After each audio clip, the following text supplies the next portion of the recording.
I've always wanted a tank of African cichlids. One day last summer, I decided to pull the trigger. I purchased several small rainbow Kribs at Boggs Aquatics, our local fish store. I chose the species because they were small, relatively mild-tempered, and they hailed from West Africa, the home of my beloved hingeback tortoises, the Holmes hingeback and the Western hingeback tortoise. A pair bond formed, and they proceeded to spawn. I watched the miracle of life unfold in my 20-gallon long. The parents guarded their babies carefully, and they grew. I liked this fish so much, I decided to create a much bigger aquarium to feature them. I set up this 110-gallon acrylic with the adult Kribs and some of their babies. What I quickly realized is that I had a major problem with my fry back in the 20-gallon. The babies there didn't grow very fast at all. There were so many in that tank that the competition for food was high. But after I removed them and put them in the giant tank, they grew quickly, while the babies back in the 20-gallon long were tiny in comparison. They clearly needed more space, but I didn't have a budget to do much. I had set up one 10-gallon tank, but it was just sitting on the floor. But if I added another, I could double the space I had. A quick look at leftover wood from previous projects gave me the idea to build a double 10-gallon stand. Let's start building it. First thing I did, cut all the lumber to length.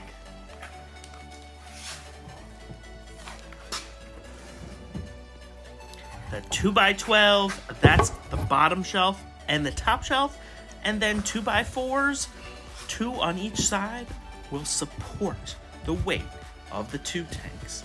It'll go together just like this. We'll use a bunch of screws. And you always want to pick the right screw length, because if you get something too short, it's not going to hold on. You want 2.5-inch screws for 2-inch thick wood. Space it out, and then let's start drilling.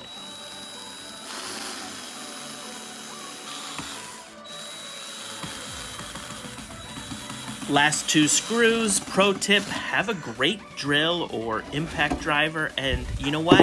Use a fresh bit every time you start a new project. Your project will be so much easier. So here it is. This is the basic function. You know, I use pressure treated wood, and I might be able to use it as an outside plant stand one day. Let's test the strength. I'm thinking it looks pretty good. How about you? Yeah, wiggles a little bit, but I'm a pretty big guy, so I'm happy. Next, we're gonna move on to the stain. This is really gonna finish this product off and make it a piece of furniture and not just some wood that we hammered together with nails in my garage. Sanding makes everything smooth. It allows you to kind of even out the edges where the boards come together, and it allows this project to take stain really, really well, and we're definitely gonna stain it. But you know what, before that, I kind of was thinking, I measured really well, but I never checked to see if I made this the right size. So I went to the car, grabbed the 10-gallon aquarium that I got at Petco's half off sale. So let's see if I did this right. Is it gonna fit? Check that out. Ooh, I think that's pretty close. Now, the bottom is really what's gonna make the difference. Let's check out the bottom, because it's gotta fit perfectly. Okay, oh, yep, come on. Get her in there. Oh yeah, a little bit of a tight squeeze, but that's exactly what we want.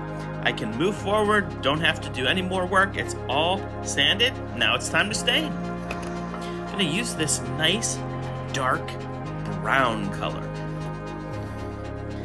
It's a bit darker than I thought it was gonna be. It's an oak stain. I thought it was gonna be more like our golden oak that we have in our house, but really it's darker than that, and quite frankly, I like it. It's just a nice, rich color. Nothing too dark, not too light. Let's just keep applying it. I love this part. You know, you really get to turn the wood into something that just shines. And there you go. You can see stain is on. I just need to finish this up. And there we go, the finished product. I'm really happy with how this came out. Yes, you can see that green kind of coming through the stain. That's part of the pressure treatment process. But you know what? I like it, and it gives it character. So it's time to move it inside. And this is where it's gonna go, right next to my double 20-gallon long stand. And we are going to set up 2 aquariums. You can see the one here that I do already have set up. Put that in the bottom, get that started, then we'll get that other one going, and eventually let's put some fish in. Now, Brody's gonna help me with the fun part, and that's scaping the top tank. We are gonna use a pea gravel that we got at a big box store. It's all washed up. And Brody will also be using Dragonstone. Looks pretty good, Brod. Tell us about your scape. So, pretty close mimic to the one on the bottom. Yeah, It's got the, I'd say so. I mean, this is kind of like a grow out area, kind of thing. Yep, so we're keeping it simple. Hang on back filter and a heater we need for this, right? That's what we need. So, if you've ever wondered why they sell fish stuff at grocery stores, it's so that your loved ones can pick up things for you while they're doing the grocery shopping. Just a little whisper, hang on back, and a whisper, 10-gallon heater. You don't even set the temperature, it just does its thing. Really easy to work, really easy to set up, and classic. I love them. It's got the bio bag. You can actually buy these bags and you don't have to throw away that plastic thing on top. That's a nice feature of this system. It's got some activated carbon in there, and there's some of the other parts. We'll just take these out. There's a nice little thing for biological media that traps all the good stuff, and there's your intake, your little impeller, and we'll just put this together, pop it onto the filter, pop that filter on the back of the aquarium, and give it a go.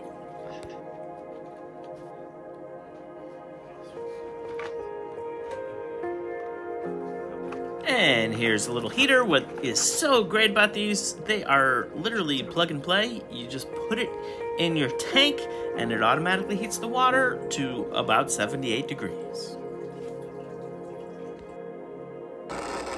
Oh no, we have a bit of a problem. I forgot to put water in that hang-on back before I plugged it in.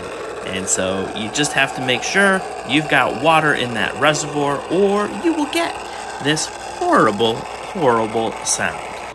We have flow, and the filter and the heater are working, and my double stand for my baby Kribs is set up. I've got some fish down there, but I'll be putting a lot more in, and I'm going to add some beneficial bacteria to the top tank, and after a week, we will put fish in that top tank. Here you can see how small they really, really are. They're gonna benefit so much from this new setup.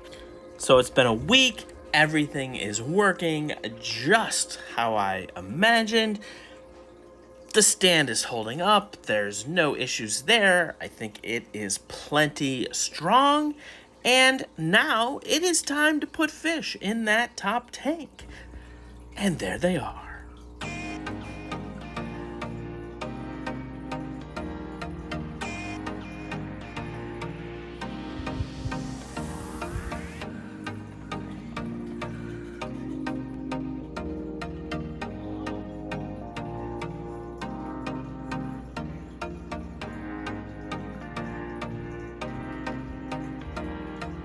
Thank you so much for joining me. If you really like this video, check out my other stuff. I ask you today, just watch one other of my videos. I do stuff on fish, lizards, I have chameleons, but I'm most passionate about the hinge-back tortoises.